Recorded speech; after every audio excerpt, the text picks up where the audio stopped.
Hi guys, welcome back to my channel. On today's Explained episode, we're talking about a special topic, which is the Chinese New Year. Starting with why is Chinese New Year never on a set date every year? What is Chinese New Year, the origin story of it, as well as what did the Chinese do during this special holiday? Check it out.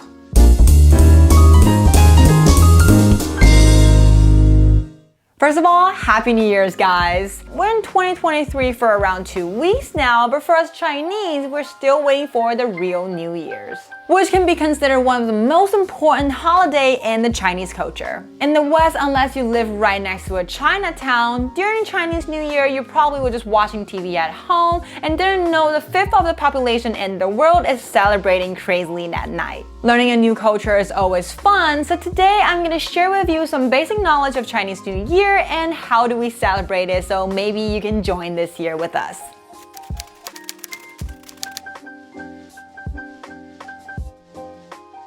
If you didn't know, Chinese New Year is always on a different date every year because back in the day in China, we're using the lunar calendar. We all know that based on the solar calendar, a year is 365 days. But back in the day in China, we based our days on the lunar calendar with a little bit of our own twist. The exact math is very complicated. I personally didn't know either. But simply put, that the Chinese years normally have 12 months a year, but some of them have 13 months. And the days that start each month is based on the location of the moon. When the moon is located right between Earth and Sun and facing the Earth with the darkest side, that would be counted as the first day of the month. And each cycle is around 29.5 days, so in Chinese lunar calendar, each month is either 29 days or 30 days. So as a result, each full year of 12 months in Chinese calendar will be almost 11 days shorter than the solar ones. So every 2 to 3 years, we'll have an extra month called the leap months to catch up with the days that match with the solar calendar.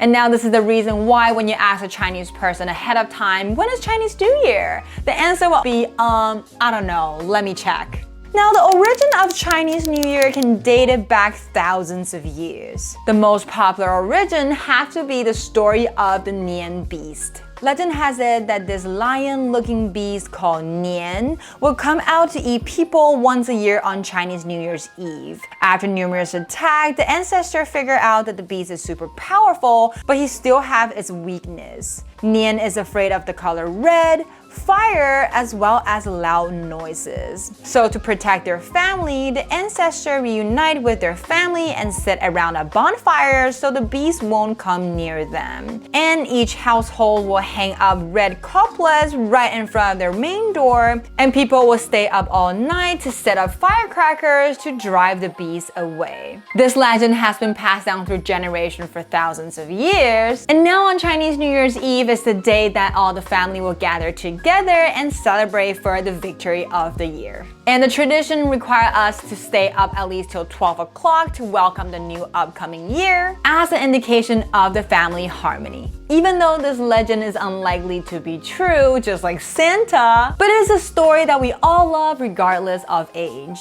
Since the story of the Nian beast bring up some of the tradition that we do in Chinese New Year, let's now talk about the most popular activity and tradition we do on Chinese New Year. Now, even though Chinese New Year is the most popular holiday in Chinese culture, but not every family follow the exact custom because there's a lot of them. So today I'm only sharing with you the few very popular ones that even a modern Chinese family will do during the Chinese New Year. First one is the red envelope. Even though you probably never celebrate Chinese New Year's before, but you probably heard of Chinese New Year's as kind of like the Western Christmas. And on this so-called Chinese Christmas, the kids will not get toys or candy, but instead we got cash. And that's what the red envelopes do. On New Year's Eve or day, the elderly in the family will give the kids a red envelope with money inside. Remember Nian bees hate the color red? This act is to wish to use in the family good fortune and help them suppress the evil spirit. And also, the amount of money you put inside the envelope is very important as well. The number will have to be an odd number for a good fortune, such as the number 6 means I wish you a smooth and lucky year. And you'll never see the number 4 in a red envelope because the pronunciation of 4 is exactly the same as death in Chinese. It represents bad luck. And number 8 is also a very lucky number because the number 8 pronounced ba, and it pronounced very similar to another character called fa, which represent wealth and luck.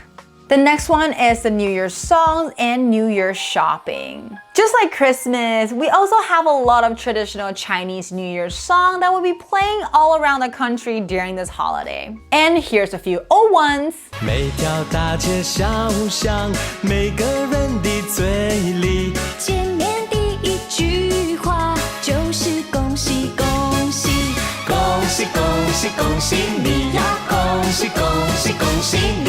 贺新年，祝新年，新年啊年年年，愿大家都过个 Happy 年。 And new ones.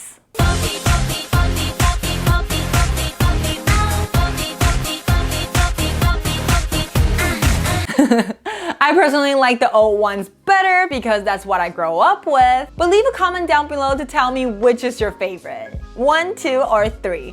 You can hear this song almost everywhere that you go to, but the place that's played these songs the most is definitely the shopping mall and the traditional Chinese market. Chinese New Year's is the time that we'll purchase new clothing because wearing brand new clothes on Chinese New Year is representing a good luck and brand new start for the upcoming year. So that also means there will be a lot of New Year discount during this time. But instead of buying other people's clothes, you have the excuse to buy yourself some new stuff. And just like all other holiday, eating is one of the biggest part of Chinese New Year's as well. The pop-up traditional Chinese markets start running busily for at least a month ahead, and during New Year's, besides food and outfit, we'll also purchase flower to decorate the house. For example, bamboo plants represent promotion, peach blossom represent good luck.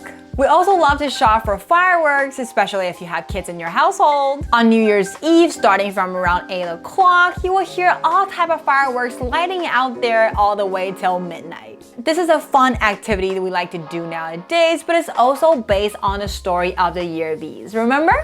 The next one I want to talk about is the red couplets.